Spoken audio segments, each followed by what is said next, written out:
अस्सलाम वालेकुम दोस्तों, उम्मीद करता हूँ आप सब खैरियत से होंगे। ये आपके सामने टुरमलिन का स्टोन है। इसको ब्लैक टुरमलिन कहते हैं और इसके अंदर वाइट कलर के निशान और मुख्तलिफ़ रंगों के निशान देखने को मिल सकते हैं। इसके अंदर कुदरती पाए जाते हैं और इससे मिलता जुलता एक स्टोन है वाइट क्वार्ट्स पाम स्टोन।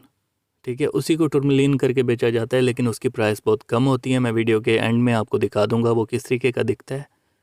तो परचेज़ करने से पहले ये आप जहन में रखा करें। और इसके अलावा पाम स्टोन भी होता है। आने वाली वीडियोस में मैं ये सब जो भी टाइप्स हैं आपके साथ शेयर करने वाला हूँ। तो ये टुरमलिन का स्टोन है और टुरमलिन की बहुत अलग क्वालिटी है। और इसका वज़न कर लेते हैं। इसका वज़न कितना बन रहा है? 21.39 ग्राम और 106.90 कैरेट में बन रहा है। और 100 रुपये पर कैरेट इसकी प्राइस है।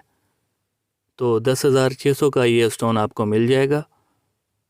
आप इसका ब्रेसलेट भी बनवा सकते हैं और लॉकेट भी बनवा सकते हैं। कटिंग भी बड़ी इसकी ज़बरदस्त हुई हुई है। तो अभी हम देखते हैं कि वाइट क्वार्ट्स पाम स्टोन किस तरीके का लगता है। ये सेम इस तरीके का लगता है, ये टुरमलिन नहीं होता।